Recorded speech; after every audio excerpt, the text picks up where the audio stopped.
ओम श्री गणेशाय नमः। अथ श्री सूर्यमंडलस्तोत्र। नमः सवित्रे जगदेकचक्षुषे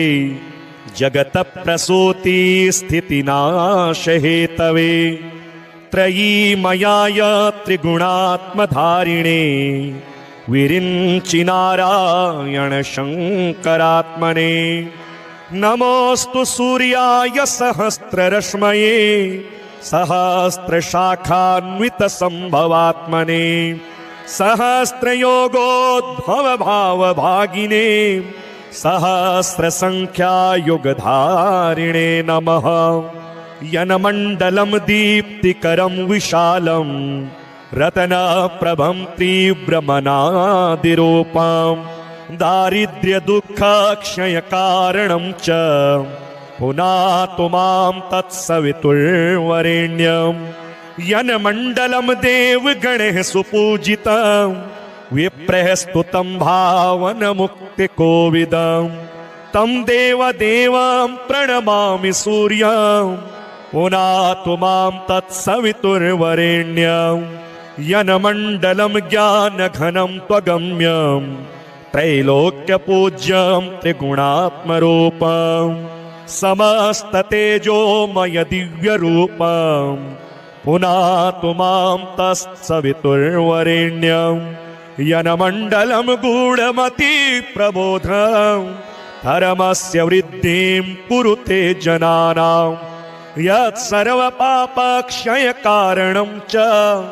पुनातु मां तत्सवितुर्वरेण्यं। यन्मण्डलं व्याधिविनाशदक्षं यद्यज्ञजुहुसामसु सम्प्रगीतं प्रकाशितं येन च भूर्भुवः स्वः पुनातु मां तत्सवितुर्वरेण्यं। यन्मण्डलं वेदविदो वदन्ति गायन्ति यच्चारणसिद्धसङ्घाः यद्योगिनो योगजुषां च सङ्घः पुनातु मां तत्सवितुर्वरेण्यं। यन्मण्डलं सर्वजनैश्च पूजितं ज्योतिश्च कुर्यादिहमर्त्यलोके यत्कालकालाद्यमनादिरूपं पुनातु मां तत्सवितुर्वरेण्यं। यन्मण्डलं विष्णुचातुर्मुखाख्यं यदक्षरं पापहरं जनानां यत्कालकल्पक्षयकारणं च पुनातु मां तत्सवितुर्वरेण्यं। यन्मण्डलं विश्वसृजं प्रसिद्धम् उत्पत्तिरक्षा प्रलयप्रगल्भं यस्मिन् जगत्संहरतेऽखिलं च पुनातु मां तत्सवितुर्वरेण्यं। यन्मण्डलं सर्वगतस्य विष्णोर् आत्मा परं धाम विशुद्धतत्त्वं सूक्ष्मान्तरैर्योगपथानुगम्यं पुनातु मां तत्सवितुर्वरेण्यं। यन्मण्डलं वेदविदो वदन्ति गायन्ति यच्चारणसिद्धसङ्घः यन्मण्डलं वेदविदः स्मरन्ति पुनातु मां तत्सवितुर्वरेण्यं। यन्मण्डलं वेदविदोपगीतं यद्योगिनां योगपथानुगम्यं तत्सर्ववेद्यं प्रणमामि सूर्यं पुनातु मां तत्सवितुर्वरेण्यं। सूर्यमण्डलसुस्तोत्रं यः पठेत् सततं नरः सर्वपापविशुद्धात्मा सूर्यलोके महीयते। नमः सवित्रे जगदेकचक्षुषे जगतप्रसूति स्थितिनाशहेतवे त्रयीमयाय त्रिगुणात्मधारिणे विरिञ्चि नारायण शंकरात्मने। नमोस्तु सूर्याय सहस्ररश्मये सहस्रशाखान्वितसंभवात्मने सहस्रयोगोद्भवभावभागिने सहस्रसंख्यायुगधारिणे नमः। यन्मण्डलं दीप्तिकरं विशालं रत्नप्रभं तीव्रमनादिरूपं दारिद्र्यदुःखक्षयकारणं च पुनातु मां तत्सवितुर्वरेण्यं यन्मण्डलं देवगणैः सुपूजितं विप्रैः स्तुतं भावनमुक्तिकोविदं तं देवदेवं प्रणमामि सूर्यं पुनातु मां तत्सवितुर्वरेण्यं यन्मण्डलं ज्ञानघनं त्वगम्यं त्रैलोक्यपूज्यं त्रिगुणात्मरूपं समस्ततेजोमय दिव्यरूपं पुनातु मां तत्सवितुर्वरेण्यं यन्मण्डलं गूढमति प्रबोधं धर्मस्य वृद्धिं कुरुते जनानां यत्सर्वपापक्षयकारणं च पुनातु मां तत्सवितुर्वरेण्यं यन्मण्डलं व्याधिविनाशदक्षं यद्यज्ञजुहुसामसु सम्प्रगीतं प्रकाशितं येन च भूर्भुवः स्वः पुनातु मां तत्सवितुर्वरेण्यं यन्मण्डलं वेदविदो वदन्ति गायन्ति यच्चारणसिद्धसङ्घाः यद्योगिनो योगजुषां च सङ्घः पुनातु मां तत्सवितुर्वरेण्यं यन्मण्डलं सर्वजनैश्च पूजितं ज्योतिश्च कुर्यादिहमर्त्यलोके यत्कालकालाद्यमनादिरूपं पुनातु मां तत्सवितुर्वरेण्यं यन्मण्डलं विष्णुचातुर्मुखाख्यं यदक्षरं पापहरं जनानां यत्कालकल्पक्षयकारणं च पुनातु मां तत्सवितुर्वरेण्यं यन्मण्डलं विश्वसृजं प्रसिद्धम् उत्पत्तिरक्षा प्रलयप्रगल्भं यस्मिन् जगत्संहरतेऽखिलं च पुनातु मां तत्सवितुर्वरेण्यं यन्मण्डलं सर्वगतस्य विष्णोरात्मा परं धाम विशुद्धतत्त्वं सूक्ष्मान्तरैर्योगपथानुगम्यं पुनातु मां तत्सवितुर्वरेण्यं यन्मण्डलं वेदविदो वदन्ति गायन्ति यच्चारणसिद्धसङ्घः यन्मण्डलं वेदविदः स्मरन्ति पुनातु मां तत्सवितुर्वरेण्यं यन्मण्डलं वेदविदोपगीतं यद्योगिनां योगपथानुगम्यं तत्सर्ववेद्यं प्रणमामि सूर्यं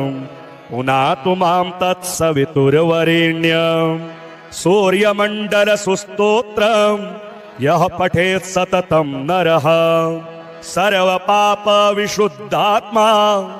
सूर्यलोके महीयते नमः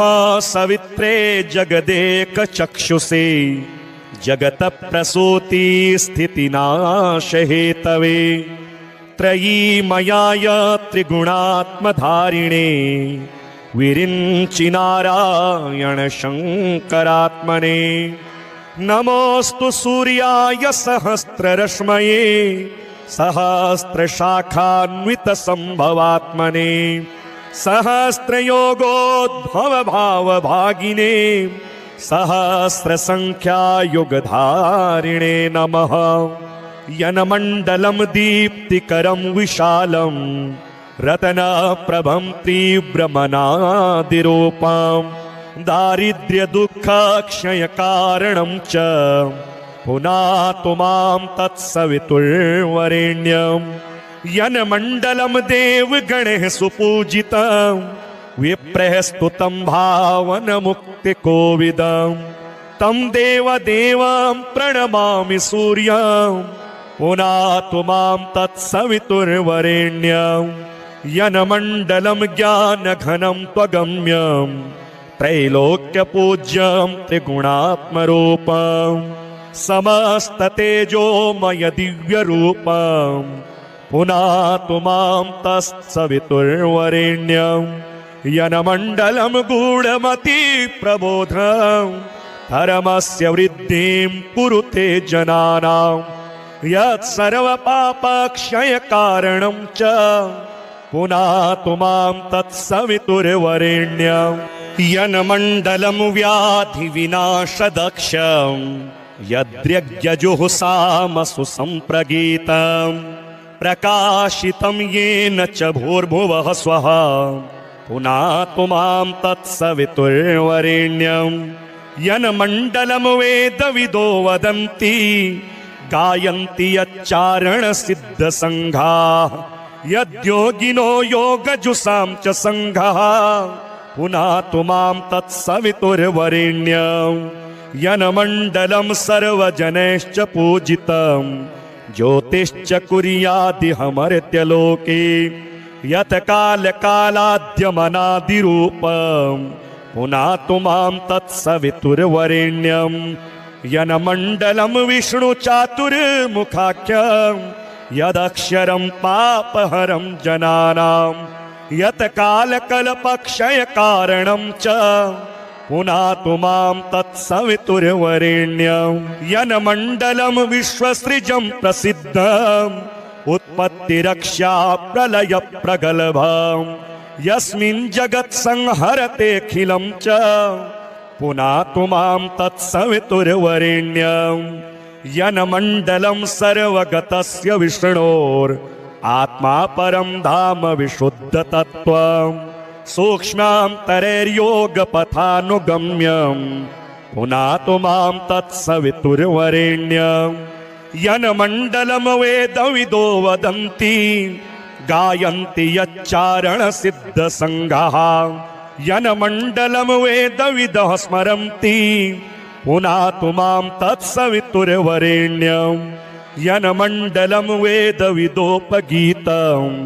यद्योगिनां योगपथानुगम्यं तत्सर्ववेद्यं प्रणमामि सूर्यं पुनातु मां तत्सवितुर्वरेण्यं सूर्यमण्डलसुस्तोत्रं यः पठेत् सततं नरः सर्वपापविशुद्धात्मा सूर्यलोके महीयते नमः सवित्रे जगदेकचक्षुषे जगतप्रसूति स्थितिनाशहेतवे त्रयीमयाय त्रिगुणात्मधारिणे विरिञ्चि नारायण शङ्करात्मने नमोऽस्तु सूर्याय सहस्ररश्मये सहस्रशाखान्वितसम्भवात्मने सहस्रयोगोद्भवभावभागिने सहस्रसङ्ख्यायुगधारिणे नमः यन्मण्डलं दीप्तिकरं विशालं रत्नप्रभं तीव्रमनादिरूपं दारिद्र्यदुःखक्षयकारणं च पुनातु मां तत्सवितुर्वरेण्यं यन्मण्डलं देवगणैः सुपूजितं विप्रैः स्तुतं भावनमुक्तिकोविदं तं देवदेवं प्रणमामि सूर्यं पुनातु मां तत्सवितुर्वरेण्यं यन्मण्डलं ज्ञानघनं त्वगम्यं त्रैलोक्यपूज्यं त्रिगुणात्मरूपं समस्ततेजोमय दिव्यरूपं पुनातु मां तत्सवितुर्वरेण्यं यन्मण्डलं गूढमतिप्रबोधं धर्मस्य वृद्धिं कुरुते जनानां यत् सर्वपापक्षयकारणं च पुनातु मां तत्सवितुर्वरेण्यं यन्मण्डलं व्याधिविनाशदक्षं यद्यज्ञजुहुसामसु सम्प्रगीतं प्रकाशितं येन च भूर्भुवः स्वः पुनातु मां तत्सवितुर्वरेण्यं यन्मण्डलं वेदविदो वदन्ति गायन्ति यच्चारणसिद्धसङ्घाः यद्योगिनो योगजुषां च सङ्घः पुनातु मां तत्सवितुर्वरेण्यं यन्मण्डलं सर्वजनैश्च पूजितं ज्योतिश्च कुर्यादिहमर्त्यलोके यत् कालकालाद्यमनादिरूपं पुनातु मां तत्सवितुर्वरेण्यं यन्मण्डलं विष्णुचातुर्मुखाख्यं यदक्षरं पापहरं जनानां यत्कालकल्पक्षयकारणं च पुनातु मां तत्सवितुर्वरेण्यं यन्मण्डलं विश्वसृजं प्रसिद्धम् उत्पत्तिरक्षा प्रलय प्रगल्भम् यस्मिन् जगत् संहरतेऽखिलं च पुनातु मां तत्सवितुर्वरेण्यं यन्मण्डलं सर्वगतस्य विष्णोर् आत्मा परं धाम विशुद्धतत्त्वम् सूक्ष्मान्तरैर्योगपथानुगम्यं पुनातु मां तत्सवितुर्वरेण्यं यन्मण्डलं वेदविदो वदन्ति गायन्ति यच्चारणसिद्धसङ्घाः यन्मण्डलं वेदविदः स्मरन्ति पुनातु मां तत्सवितुर्वरेण्यं यन्मण्डलं वेदविदोपगीतं यद्योगिनां योगपथानुगम्यं तत्सर्ववेद्यं प्रणमामि सूर्यं पुनातु मां तत्सवितुर्वरेण्यं सूर्यमण्डलसुस्तोत्रं यः पठेत् सततं नरः सर्वपापविशुद्धात्मा सूर्यलोके महीयते। नमः सवित्रे जगदेकचक्षुषे जगत्प्रसूतिस्थितिनाशहेतवे त्रयीमयाय त्रिगुणात्मधारिणे विरिञ्चि नारायण शङ्करात्मने नमोऽस्तु सूर्याय सहस्ररश्मये सहस्रशाखान्वितसम्भवात्मने सहस्रयोगोद्भवभावभागिने सहस्रसङ्ख्यायुगधारिणे नमः यन्मण्डलं दीप्तिकरं विशालं रत्नप्रभं तीव्रमनादिरूपं दारिद्र्यदुःखक्षयकारणं च पुनातु मां तत्सवितुर्वरेण्यं यन्मण्डलं देवगणैः सुपूजितं विप्रैः स्तुतं भावनमुक्तिकोविदं तं देवदेवं प्रणमामि सूर्यं पुनातु मां तत्सवितुर्वरेण्यं यन्मण्डलं ज्ञानघनं त्वगम्यं त्रैलोक्यपूज्यं त्रिगुणात्मरूपं समस्ततेजोमय दिव्यरूपं पुनातु मां तत्सवितुर्वरेण्यं यन्मण्डलं गूढमतिप्रबोधं धर्मस्य वृद्धिं कुरुते जनानां यत्सर्वपापक्षयकारणं च पुनातु मां तत्सवितुर्वरेण्यं यन्मण्डलं व्याधिविनाशदक्षं यद्यज्ञजुहुसामसु सम्प्रगीतं प्रकाशितं येन च भूर्भुवः स्वः पुनातु मां तत्सवितुर्वरेण्यं यन्मण्डलं वेदविदो वदन्ति गायन्ति यच्चारणसिद्धसङ्घाः यद्योगिनो योगजुषां च सङ्घाः पुनातु मां तत्सवितुर्वरेण्यं यन्मण्डलं सर्वजनैश्च पूजितं ज्योतिश्च कुर्यादिहमर्त्यलोके यत्कालकालाद्यमनादिरूपं पुनातु मां तत्सवितुर्वरेण्यं यन्मण्डलं विष्णुचातुर्मुखाख्यं यदक्षरं पापहरं जनानां यत्कालकल्पक्षयकारणं च पुनातु मां तत्सवितुर्वरेण्यं यन्मण्डलं विश्वसृजं प्रसिद्धम् उत्पत्तिरक्षा प्रलय प्रगल्भम् यस्मिन् जगत् संहरतेऽखिलं च पुनातु मां तत्सवितुर्वरेण्यं यन्मण्डलं सर्वगतस्य विष्णोर् आत्मा परं धाम विशुद्धतत्त्वम् सूक्ष्मान्तरैर्योगपथानुगम्यं पुनातु मां तत्सवितुर्वरेण्यं यन्मण्डलं वेदविदो वदन्ति गायन्ति यच्चारणसिद्धसङ्घाः यन्मण्डलं वेदविदः स्मरन्ति पुनातु मां तत्सवितुर्वरेण्यं यन्मण्डलं वेदविदोपगीतं यद्योगिनां योगपथानुगम्यं तत्सर्ववेद्यं प्रणमामि सूर्यं पुनातु मां तत्सवितुर्वरेण्यं सूर्यमण्डलसुस्तोत्रं यः पठेत् सततं नरः सर्वपापविशुद्धात्मा सूर्यलोके महीयते। नमः सवित्रे जगदेकचक्षुषे जगतप्रसूति स्थितिनाशहेतवे त्रयीमयाय त्रिगुणात्मधारिणे विरिञ्चि नारायण शङ्करात्मने। नमोऽस्तु सूर्याय सहस्ररश्मये सहस्रशाखान्वितसम्भवात्मने सहस्रयोगोद्भवभावभागिने सहस्रसङ्ख्यायुगधारिणे नमः। यन्मण्डलं दीप्तिकरं विशालं रत्नप्रभं तीव्रमनादिरूपं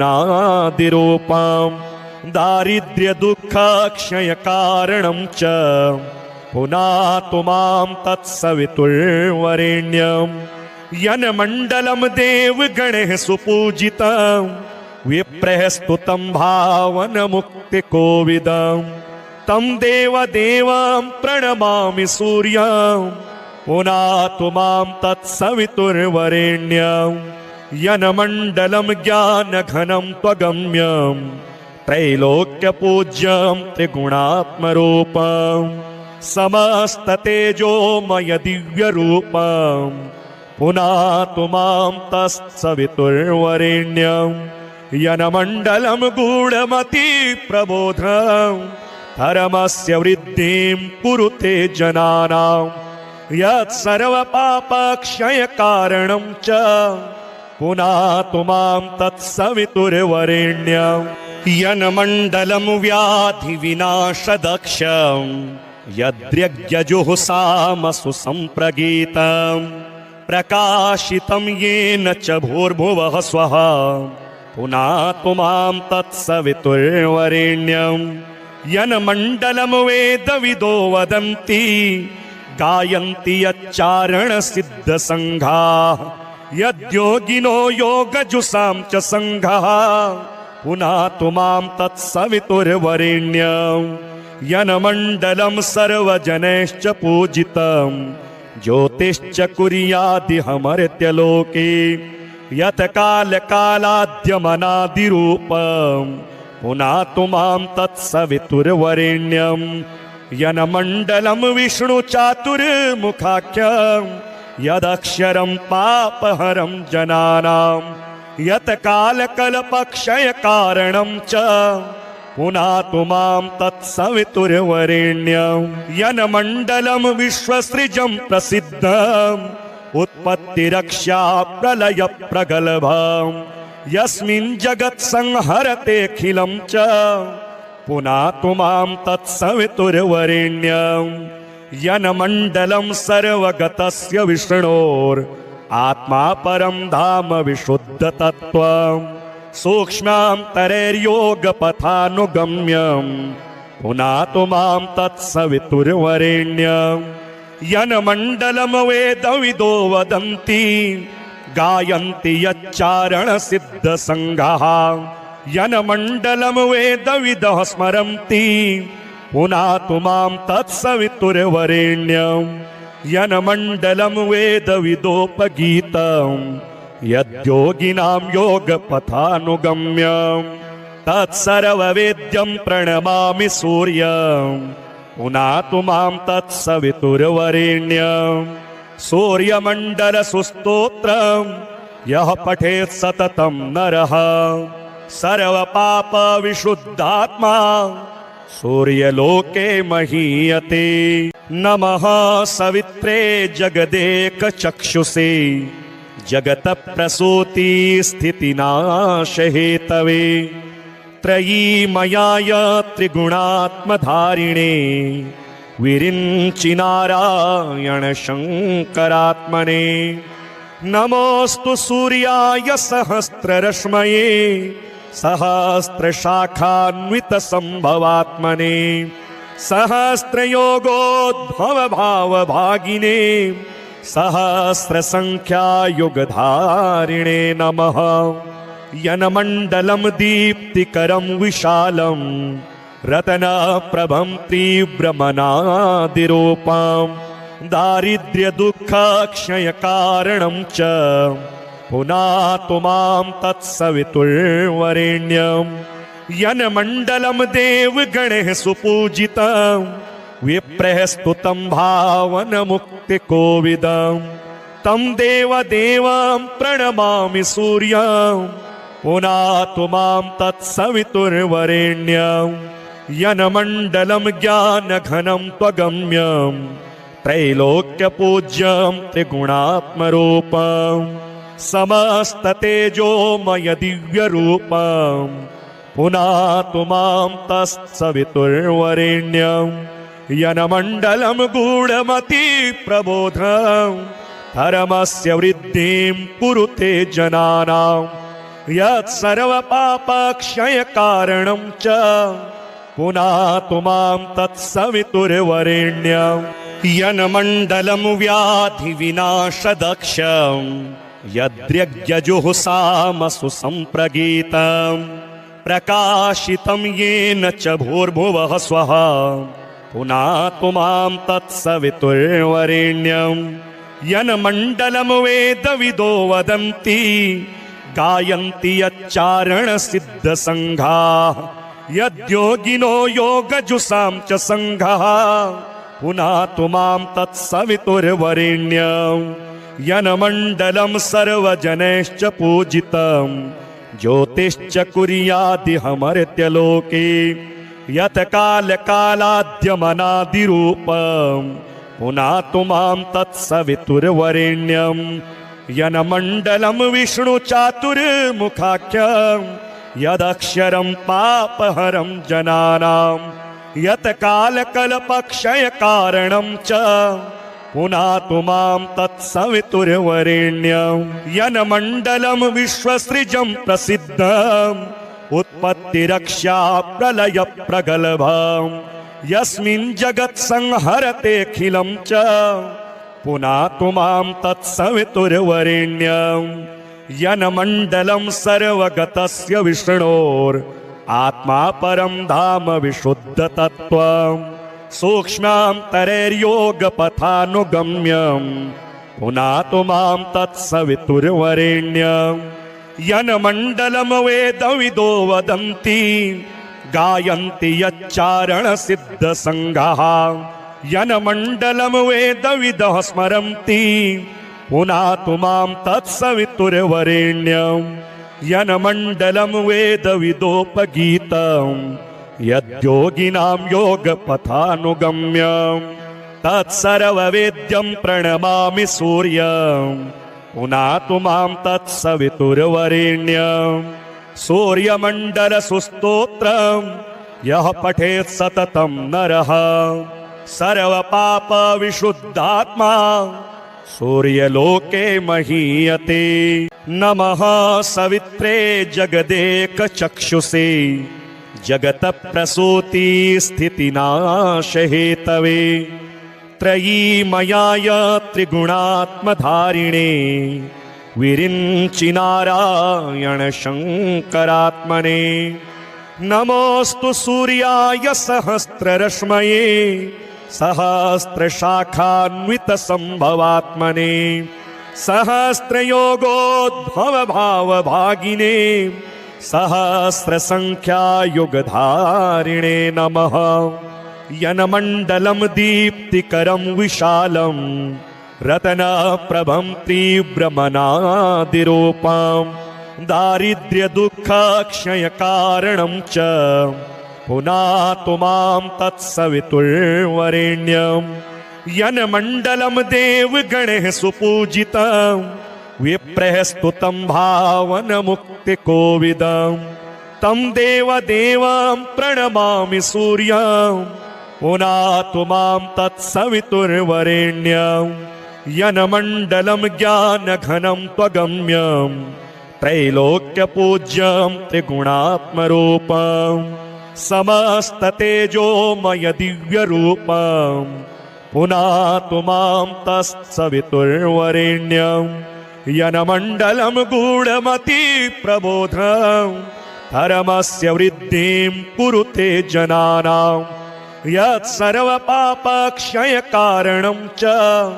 पुनातु मां तत्सवितुर्वरेण्यं यन्मण्डलं व्याधिविनाशदक्षं यद्यज्ञजुहुसामसु सम्प्रगीतं प्रकाशितं येन च भूर्भुवः स्वः पुनातु मां तत्सवितुर्वरेण्यं यन्मण्डलं वेदविदो वदन्ति गायन्ति यच्चारणसिद्धसङ्घाः यद्योगिनो योगजुषां च सङ्घः पुनातु मां तत्सवितुर्वरेण्यं यन्मण्डलं सर्वजनैश्च पूजितं ज्योतिश्च कुर्यादिहमर्त्यलोके यत्कालकालाद्यमनादिरूपं पुनातु मां तत्सवितुर्वरेण्यं यन्मण्डलं विष्णुचातुर्मुखाख्यं यदक्षरं पापहरं जनानां यत्कालकल्पक्षयकारणं च पुनातु मां तत्सवितुर्वरेण्यं यन्मण्डलं विश्वसृजं प्रसिद्धम् उत्पत्तिरक्षा प्रलयप्रगल्भं यस्मिन् जगत्संहरतेऽखिलं च पुनातु मां तत्सवितुर्वरेण्यं यन्मण्डलं सर्वगतस्य विष्णोर् आत्मा परं धाम विशुद्धतत्त्वं सूक्ष्मान्तरैर्योगपथानुगम्यं पुनातु मां तत्सवितुर्वरेण्यं यन्मण्डलं वेदविदो वदन्ति गायन्ति यच्चारणसिद्धसङ्घः यन्मण्डलं वेदविदः स्मरन्ति पुनातु मां तत्सवितुर्वरेण्यं यन्मण्डलं वेदविदोपगीतं यद्योगिनां योगपथानुगम्यं तत्सर्ववेद्यं प्रणमामि सूर्यं पुनातु मां तत्सवितुर्वरेण्यं सूर्यमण्डलसुस्तोत्रं यः पठेत् सततं नरः सर्वपापविशुद्धात्मा सूर्यलोके महीयते।